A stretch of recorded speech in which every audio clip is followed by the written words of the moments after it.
Al-Quds dikala datangnya pasukan salib. Pada tahun 1099 Masehi, Al-Quds jatuh ke tangan pasukan salib setelah sebelumnya di bawah kepemimpinan kaum muslimin selama 5 abad lamanya, yang disebabkan oleh konflik antara Fatimiyah dengan Seljuk dan juga konflik internal di dalam Bani Seljuk itu sendiri.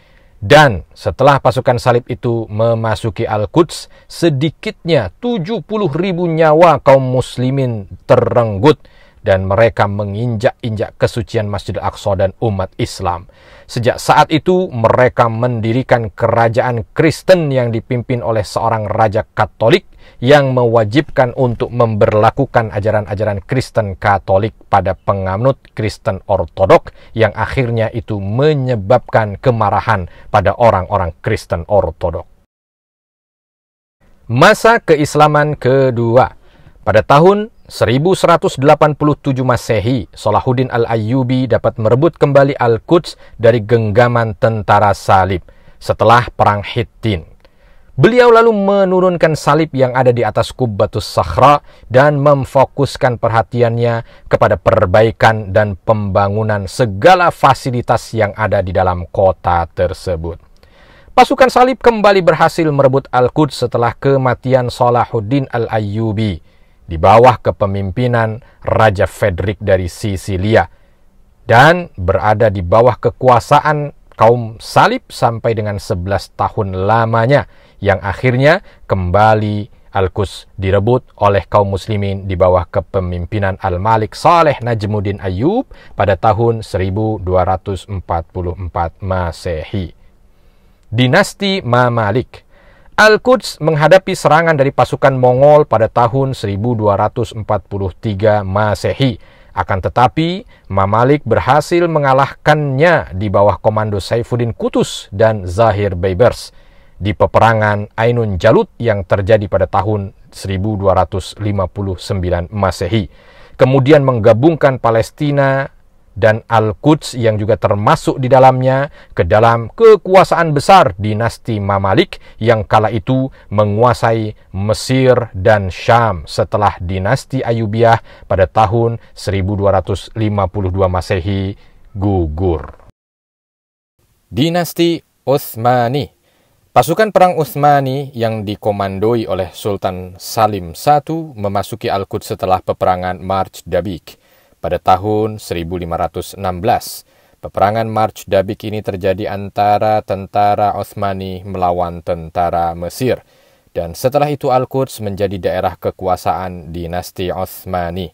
Dan Sultan Sulaiman Al-Qanuni pada tahun 1520 sampai dengan 1566 banyak membangun kembali area Al-Quds, begitu juga seluruh bahagian daripada kota tua Baitul Maqdis. Pada periode 1831 sampai 1840, Palestina menjadi bagian dari negara Mesir yang kala itu dipimpin oleh Muhammad Ali.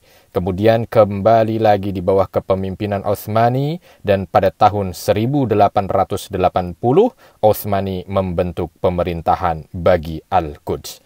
Dan kota ini tetap berada di bawah kekuasaan Utsmani sampai pecahnya Perang Dunia Pertama, yang mana pasukan Turki Utsmani dapat dikalahkan dan kemudian dikeluarkan dari Palestina. Lalu bagaimana penjajah Zionis Yahudi itu menduduki tanah Palestina? Ini semua bermula setelah kekhalifahan Turki Utsmani kalah dalam Perang Dunia Pertama. Lalu setelah Perang Dunia Kedua, baru mereka dompleng kepada tentara Britania Raya dan memanfaatkannya untuk bisa masuk dan menjajah Palestina. Penjajahan Inggris. Palestina jatuh ke tangan tentara Britania pada September 1917 setelah peperangan Yerusalem. Lalu panglima perang mereka, Jenderal Allenby, mengumumkan pendudukan terhadap Palestina. Kemudian, Liga Bangsa-Bangsa sebelum menjadi PBB memberikan mandat bagi Britania Raya untuk mengatur pemerintahan di Palestina mulai dari tahun 1920 sampai dengan 1948. Sejak saat itu, kota ini memasuki era baru dan salah satu tandanya yang paling terlihat jelas adalah meningkatnya imigran Yahudi yang datang ke sana dari seluruh penjuru dunia, khususnya setelah perjanjian Balfour pada tahun 1917. Perpindahan kekuasaan Al-Quds. Pada bulan November 1947, Al-Quds dilimpahkan kepada PBB untuk diberikan solusi atas konflik di dalamnya.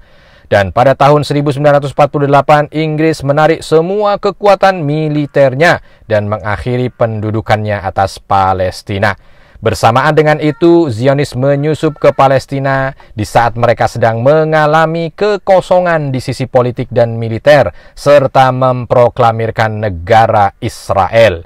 Pada tanggal 3 Desember 1948 adalah kali pertama David Ben-Gurion memproklamirkan negara yang bernama Israel dan membagi Yerusalem menjadi dua, barat dan timur. Dia mengatakan bahwa Yerusalem bagian barat adalah ibu kota bagi Israel dan Yerusalem timur menjadi milik Jordania. Sampai akhirnya Jordania kalah di peperangan 6 hari yang terjadi di tahun 1967. Dan pada akhirnya Israel berhasil menggabungkan seluruh bagian Al-Quds di bawah penjajahannya. Dan beberapa tahun yang lalu, Presiden Amerika pada tanggal 7 Desember 2017 memproklamirkan bahwa Al-Quds adalah ibu kota bagi penjajah Zionis Israel. Akan tetapi Al-Quds akan terus berada di pangkuan kaum muslimin dan perlawanan akan terus berlanjut hingga akhir zaman. Begitulah sahabat yang dicintai Allah, sekilas tentang sejarah Al-Quds. Tentu memang ini bukan sejarah lengkap, hanya sekedar highlight saja. Mudah-mudahan dari serangkuman-rangkuman yang bisa diketengahkan kepada sahabat ini mampu menumbuhkan semangat untuk kembali membuka lembaran-lembaran sejarah berkaitan tentang tanah suci Baitul Maqdis ini, kiblat pertama kita, masjid kedua yang dibangun di atas muka bumi. Mudah-mudahan ini menjadi motivasi bagi kita untuk lebih dekat kepada Al-Quds, membuka lembaran-lembaran kembali dan mengikuti video-video berikutnya yang bercerita tentang Al-Quds. Sekali lagi, ikuti terus kajian sejarah berkaitan tentang Baitul Maqdis dan insya Allah saya akan bahas, mencobanya satu persatu, mendekatkannya kepada sahabat sekalian. Saya Arifin Nugroho untuk Arifin Nugroho Channel. Wassalamualaikum warahmatullahi wabarakatuh.